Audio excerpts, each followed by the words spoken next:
You know, it's not about Return of the King. It's not about Return of the Jedi. This is about the return of Kevin Smith making a great movie. And I'm so excited to talk about my review of the movie Clerks III, directed by one of my favorite filmmakers, Kevin Smith. Check out my review here on the Metaverse. Hello and welcome to the Metaverse. Today I am talking Clerks 3, which I should also just mention, I will also be talking about the experience of going to the convenience store, which is Kevin Smith taking this film across to 50 different cities in North America and showing it to audiences. I got to see this where I was. It was playing near me. I decided to go spend the money, and I'm so glad I did because I had a blast. Let me just say right now, I love Kevin Smith. I don't know if you can see it up here. I have like a shelf dedicated to Kevin Smith. I love his movies. I love his comedy. I love the personality he is. He's inspired me to be the person that I am as a creator and as a content creator specifically. So this was a pretty impactful moment. So getting to be there, getting to hear him talk about these movies that I love, and also getting to meet and talk with him about Stan Lee, and just the fact that he had a full-on conversation with me, like this just means the world to me. So I always try to be unbiased in my reviews. That's one, impossible, and true in this particular case. It's really impossible just because of how much this filmmaker means to me in my life.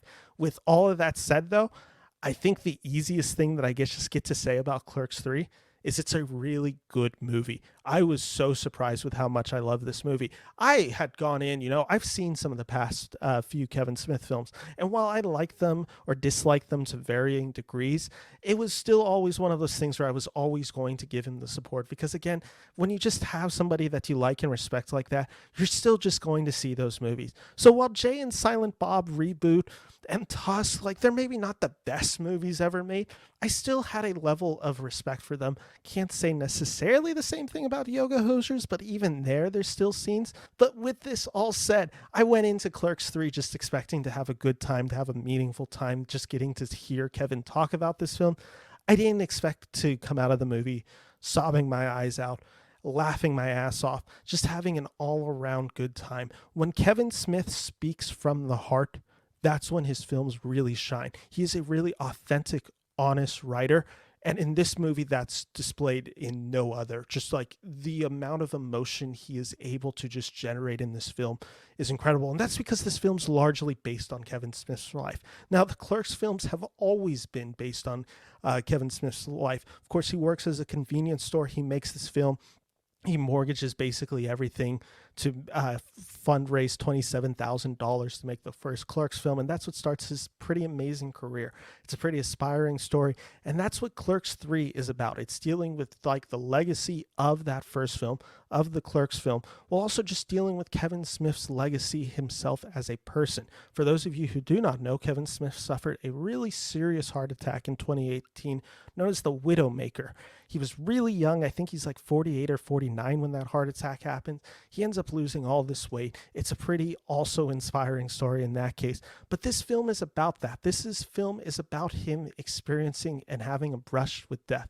In this film, we find our main characters, Randall and Dante. Randall has just had a heart attack, and he is now inspired to make his own film about working at a convenience store, which is essentially the making of the first Clerks movie. It's a very meta movie, and some would even call this film self-indulgent. What I want to say about that is all art is basically self-indulgent, especially when it's autobiographical. So I don't even want to throw that criticism at him. I think this is a completely fair subject matter to make. Is it, of course, a little bit shades of self-indulgent? That's probably fair to say, especially with how much this film reveres the works of Kevin Smith in these characters.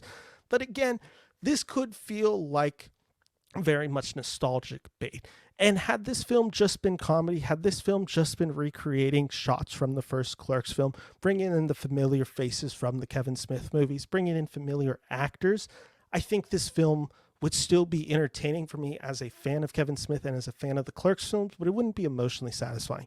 What works so well is Kevin Smith brings in his experience with life, with having a heart attack, with himself as a filmmaker, with himself struggling as an artist into this film, and he has a very open and honest conversation, specifically through the character of Dante.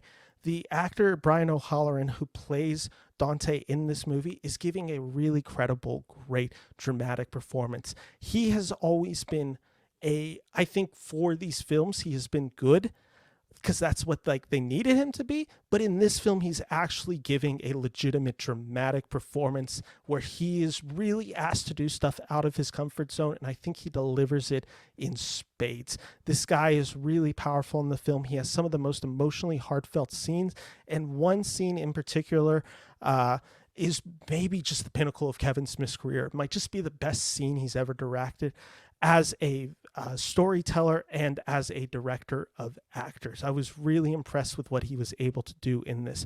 And that's not just him. This whole cast comes to play. Anderson is great as Randall, and Rosario Dawson coming back she's really incredible in this film. I don't want to spoil her part, but her part is very meaningful to the overall story, especially with where we leave Dante and Dawson's character in Clerks 2. So what she and the character of Dante are able to do, it's something just truly special in this film, and it just really tugs on your heartstring. Again, this is the thing, like, it's that quote from Scorsese that Bong Joon-ho said at the Oscars a few years ago. The most personal is the most creative, and that's the case in Kevin Smith. This is such a personal story for them. You can really feel the emotional heartbeat. He's not compromising in his vulnerability in this film. It at times feels kind of therapeutic for him to be making this film. And I just respected the hell out of this film. Coming into this movie, I just didn't know how emotionally heart-pulling this movie is going to be. And that's what really impressed me. And that's what I really came away walking out of this movie, where I'm just like, this is such a meaningful film. This is such a powerful film. This means so much to fans of the Clerks series who may be turned off by some of the decisions made in this film. I think he does such bold things in this movie that is not going to work for all the audiences. I know post the film, during the Q&A, there was a lot of discussion about some of the decisions Kevin Smith made that I could already sense was causing some tension with the audience. But ultimately, this is the story he needed to tell. This is the story he's wanted to tell. This is kind of just the perfect pinnacle of both what his career has meant to himself and to his fans, and what this Clerks series has meant. It's the perfect just end point for all of this, and it's such a meaningful, and I've said that word a few times now, but it's such an impactful film in that way. There is such a human emotional core that runs through this movie, and the performances that he gets are just heartbreaking, and it's truly beautiful, it's truly lovely, and it's a great swan song for the Clerks franchise, assuming that this is the last one, which by all indication it sounds like Kevin Smith said this will be the last one. I really enjoyed my time. If you can go see the Convenience Tour and you're a fan of Kevin Smith, do it. The one thing you learn while listening to Kevin Smith is he literally is as authentic and kind and funny as the films would suggest. The filmmaker is just the perfect embodiment of the films he makes. And when you get to meet him, I got to meet him in person. I got to talk with him about Stan Lee comic books for just a few brief moments. And I'll always remember this thing he did where he stopped the line because he just wanted to share this personal anecdote that he had with Stan Lee, interviewing Stan Lee in 2002, 2003, post the release of Spider-Man. And he just told it to me for a few minutes. And at the end of it, we shook hands. He gave me a big hug, and it was just the most meaningful experience I've had from somebody that I've looked up to. So that's just an experience that it's going to stay with me forever. But it is all of that he is able to display as a human, that he is then able to bring into his filmmaking, and it's so meaningful. It's wonderful. He's one of my favorite filmmakers, and I think this is one of his best films. Check out Clerks 3. I'm giving it. I have to do it.